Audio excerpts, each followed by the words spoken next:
मालक मालक सोडा ना, काय करताय? सोडा ना मालक. शरद, काय समजतोस तू स्वतःला?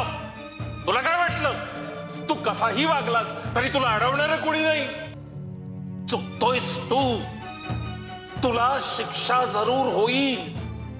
लक्षात ठेव, तुझे घाणेरडे मनसुबे कधीही पूर्ण होणार नाहीत.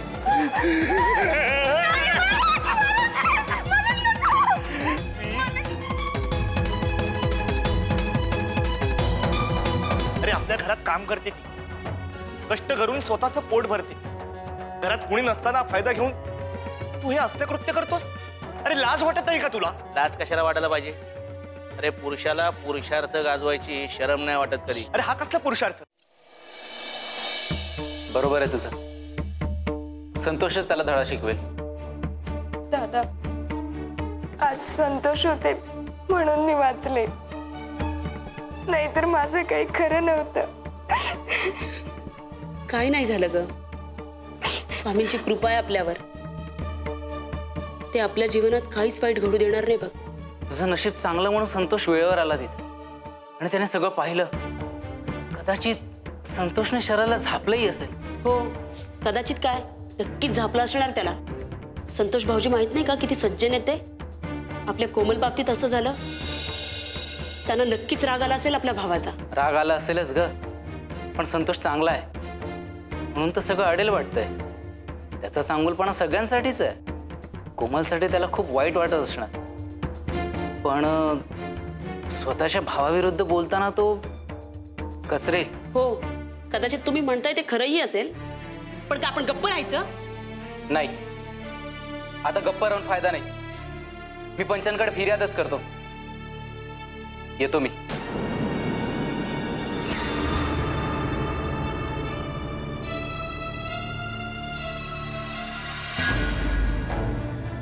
मकरंद, तू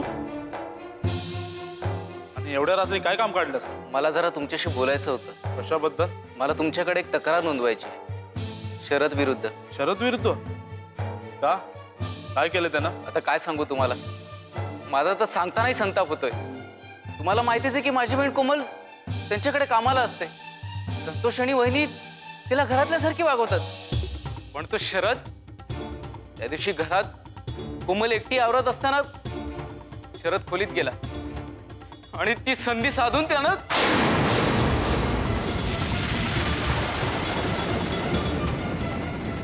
ठीक आहे, मी इतर पंचांशी बोलून ठेवतो. मी उद्या कळवतो पंचायत कधी भरवायची ते. कुणी साक्षीदार आहे का? हो आहे ना. काळजी करू नकोस, शरदला शिक्षा होईल. निघतो आता. धन्यवाद.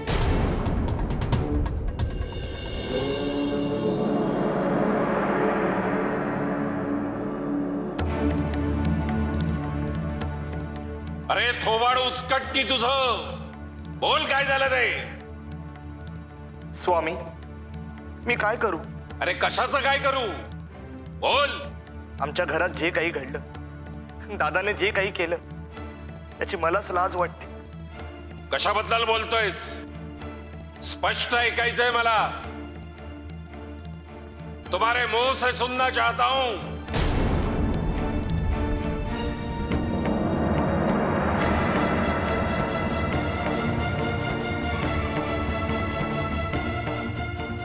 एकीकडे मित्राच्या बहिणीवर अन्याय झाला आणि दुसरीकडे अन्याय करणारा माझा भाऊ आहे. काय करू? मित्राच्या बहिणीच्या बाजूने उभा राहू की भावाच्या?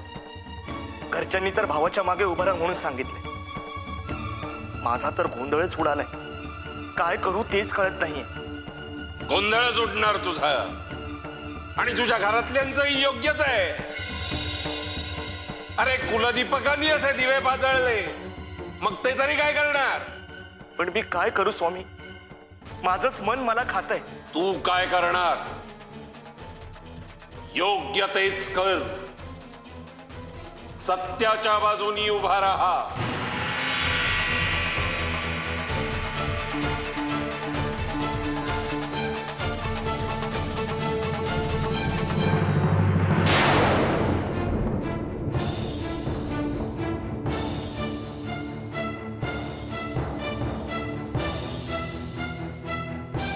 काय रे, कुठं होता इतका वेळ? स्वामींना भेटायला गेलो होतो. मग काय म्हणाले स्वामी? सत्याच्या बाजूने उभा राहा असे म्हणाले. म्हणजे तू माझ्या विरुद्ध साक्ष देणार? हो. लाज नाही वाटत का? लाज लाज वाटते रे, पण मी साक्ष देणार आहे याची नाही, तर तू केलेल्या कृत्याची, ज्यामुळे आपल्या सगळ्यांना या गावापुढे. गप्पा बस. मला टोमणे मारण्यापेक्षा आपल्या घरची आबरू कशी वाचेल ना ते बघ. तू चूक केली आहेस आणि याची शिक्षा तुला मिळायलाच हवी. हे बघ, मी जे घडलंय ते स्वतःच्या डोळ्याने पाहिलंय. ते सोडून मी नाती जपू शकणार नाही. मी साक्ष देणार. या संतोषला अडवायलाच पाहिजे. स्वामी, अहो हे सगळं काय होऊन बसलं माझ्या आयुष्यात. प्रत्येक मुलीचा खरा अलंकार म्हणजे तिचं शील, आणि माझं स्वामी या जगात राहूच नाही असं वाटतंय. पण दादा वहिनीकडे बघून मी स्वतःला सावरलंय. आता मला पंचांकडे न्याय मिळाला तरी माझ्या आयुष्याचं मातेरं व्हायचं ते झालंय. आता कसं होणार माझं? त्यापेक्षा मी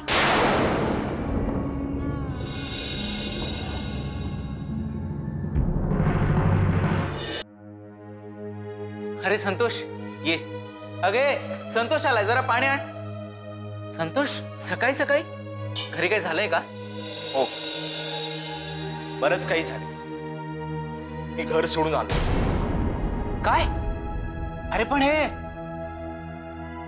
न्यायासाठी लढायचं असेल ना, तर या अडचणींना समोर जावंच लागेल. अरे अरे पण ही लढाई आमची आहे, आणि आमच्यासाठी तू तुझं घर सोडावं म्हणजे? खरंय भाऊजी, आमच्या घरच्या गोष्टींमुळे तुमच्या घरी वादाने भांडण नकोय तो. म्हणजे तुम्ही लोक माझे कोणीच नाही आहेत का? अरे अरे तसं नाहीये. पण संतोष, तू माझं एक ऐक. तू तुझ्या घरी परत जा. तू तू तुझं घर वाचव. अरे आमच्यामुळे तुमच्यात वाद कशाला? हे बघ संतोष, हवं असेल ना तर आम्ही तक्रार परत घेतो. नाही, त्याची काहीच गरज नाही. मी योग्य गुन्ह्यासाठीच तक्रार नोंदवली, आणि माझ्यासाठी तुम्ही इतकं करता आणि मी तुमचा जराही विचार नाही करावा? अरे तर तू नेहमीच करतोस रे. पण आमच्यासाठी तुला घर सोडावं लागतंय म्हणून? नाही, तुमच्यामुळे नाही, तर दादाच्या वागण्यामुळे. तुमचा काहीच दोष नाही, आणि आता पंचापर्यंत तक्रार गेली आहे ना, तर ती मागे घ्यायची नाही. आणि लोकांना तर कळलंच आहे, आणि मीही घाबरणार नाही. मी साक्ष देणार, कोमलला न्याय मिळवून देणार. भाऊजी, तुमचं म्हणणं पडतंय हो, पण आमच्यामुळे तुम्ही तुमचं घर सोडून आलात याचं वाईट वाटतंय आम्हाला. अगं हे पण घर त्याचंच आहे. संतोष, तू आजपासून इथेच राहा.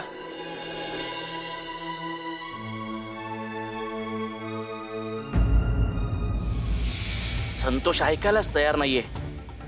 काहीही झालं तरी तो साक्ष देणारच. त्याच्या एकंदर आविर्भावावरून तेच वाटतंय.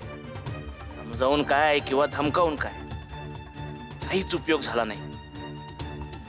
काय डोकं फिरलंय त्याचं कळत नाही. डोकं त्याचं फिरलंय आणि ग्रह माझे फिरलेत. पण हा असा वागतोय म्हणजे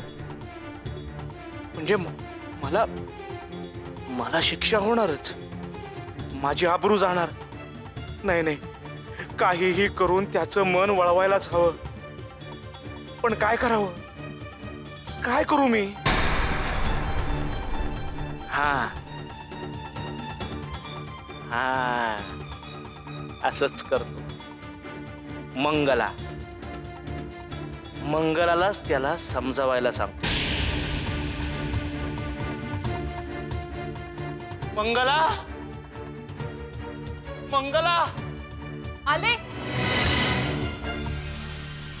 मंगला, मंगला बस ना. अहो पण मला खूप भीती वाटते ग. भीती? कसली भीती? अगं आज गावात पंचायत आहे ना, आणि सगळा गाव माझ्या विरुद्ध आहे. माझा सख्खा भाऊ सुद्धा माझ्या विरुद्ध आहे. अशा वेळेस फक्त तूच मला वाचवू शकतेस. तूच तुझं सौभाग्य वाचू शकतेस. अहो पण हे सगळं मी कसं करू? तूच करू शकतेस हे. तू प्रयत्न कर. हे बघ, आता विचार करण्यात अजिबात वेळ वाया घालवू नकोस. तू असं कर, तू तुझ्या संतोष भाऊजींकडे जा आणि त्यांना समजावून सांग की असं काही करू नका म्हणून. आपली आबरू वाचेल ना. तुझ्या सौभाग्याचा प्रश्न आहे. सांगशील ना? हा? ठीक आहे. हा.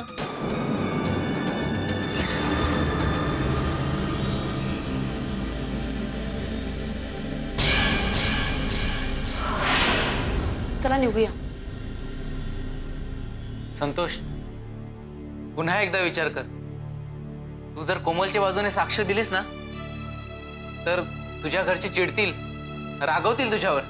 हो भाऊजी, आमच्यामुळे तुमच्यात वाद नको व्हायला. नाही वहिनी, मला काहीच त्रास होणार नाही आणि मी जे ठरवलंय तेच मी करणार. मी साक्ष देणार. चला निघूया. संतोष भाऊजी,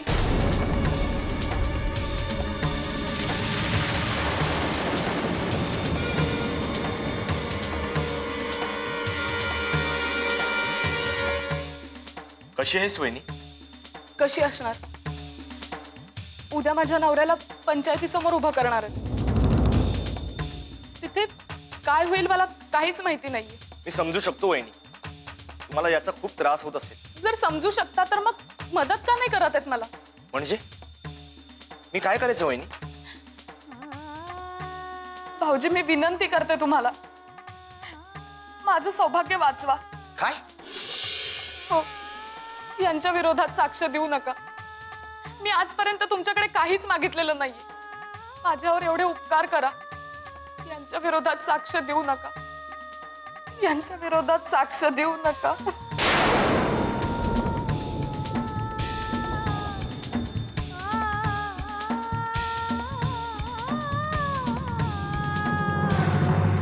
तुम्ही तुमची बाजू मांडा अगोदर.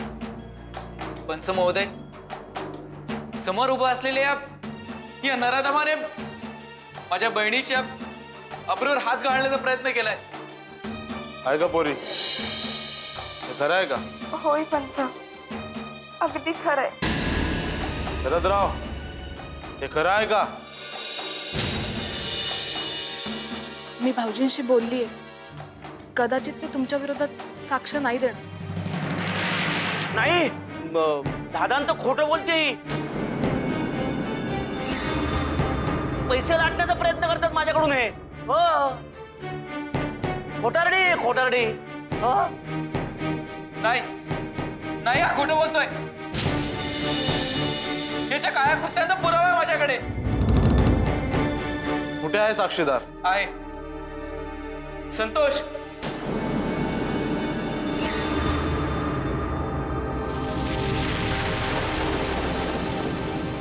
काय बघितलंस ते सांग आणि दे साक्ष.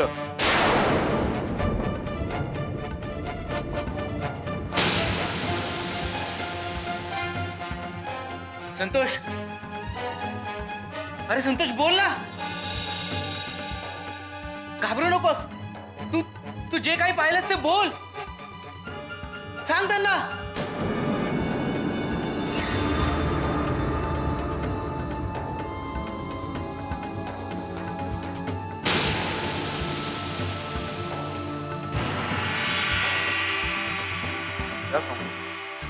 बसा.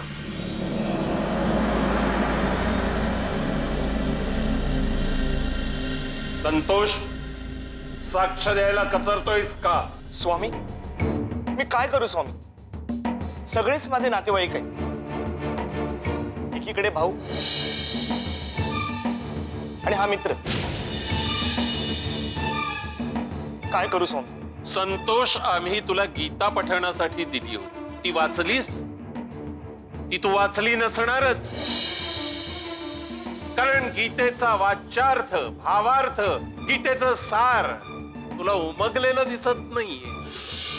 अरे, धर्मयुद्धात संग्राम सुरू झाल्यावर अर्जुन ज्यावेळी हतबल झाला त्यावेळी श्रीकृष्णांनी त्याला काय उपदेश केला होता? अर्जुना, अरे तुझ्या विरुद्ध तुझे चुलत बंधू, काके, मामे, भाचे सगळे जरी लढायला विरुद्ध बाजूला उभे टाकले तरी सुद्धा तू न्यायाच्या बाजूनी लढत राहा. प्रसंगी त्यांचा वध जरी तुझ्या हातून झाला तरी सुद्धा ते क्षम्य आहे. आज तू अर्जुनाच्या भूमिकेत उभा आहे. अरे सत्यासाठी प्रत्यक्ष तुझ्या नातेवाईकांनाही त्याची झळ सोसावी लागली. त्या सत्यापायी त्यांचाही बळी गेला तरी सुद्धा तू सत्याची बाजू योग्य, सत्याची बूज राखण्यासाठी बळी दे. हो, कोमल आणि हिचा भाऊ म्हणतोय ते खरंय. त्यानेच तिच्यावर बळजबरी करण्याचा प्रयत्न केला. शरद, अजाणतेपणी केलेल्या चुकीसाठी क्षमा असते, पण जाणून बुजून केलेल्या पापासाठी शासन होणं हे आवश्यक असतं. पंचमंडळींनो, याच्या पापासाठी याला जे योग्य आहे ते शासन करा. जशी आज्ञा स्वामीजी. नाही नाही स्वामी, मला माफ करा स्वामी. स्वामी मी चुकलो, माझ्या हातून पाप घडलं. स्वामी मला माफ करा. स्वामी मी कामंद झालो होतो, माझ्या हातून चूक झाली. स्वामी मला माफ करा. स्वामी, हे तुम्हाला आधी माहिती होतं तर तुम्ही आधी शिक्षा का नाही दिली? आम्ही त्याला शासन देऊ शकलो असतो, पण आम्हाला या संतोषच्या हातूनच त्याला शासन घडवायचं होतं. त्याच्या पापाची शिक्षा आम्हाला संतोषच्या हातूनच त्याला द्यायची होती. आज जर संतोष सत्याची बाजू उचलून धरण्यासाठी कचरला असता तर तो त्याच्या मोक्ष मार्गातील अडथळा ठरला असता. आम्हाला हे होऊ द्यायचं नव्हतं, म्हणून आम्ही शरदला संतोष करवीच शासन घडवून आणलं. संतोषच्या मोक्षाचा मार्ग मोकळा केला. पण स्वामी, माझ्या बहिणीची बेअब्रू झाली. आता तिच्याशी कोण लग्न करणार? संतोष, पुढे ये. कोमल, इकडे ये.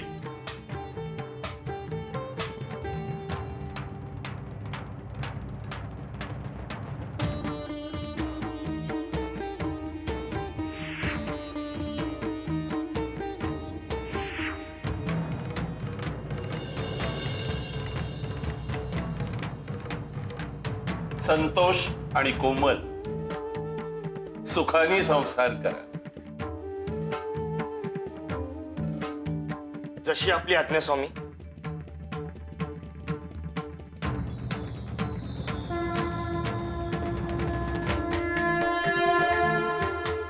येऊ नकोस, मी तुझ्या पाठीशी आहे. धर्मयुद्धाच्या प्रसंगी जे मनुष्याच्या समोर उभे असतात ते भलेही त्याचे स्वकीय असले तरी ते शत्रू, आणि सोबत उभे असतात ते त्याचे मित्र असतात.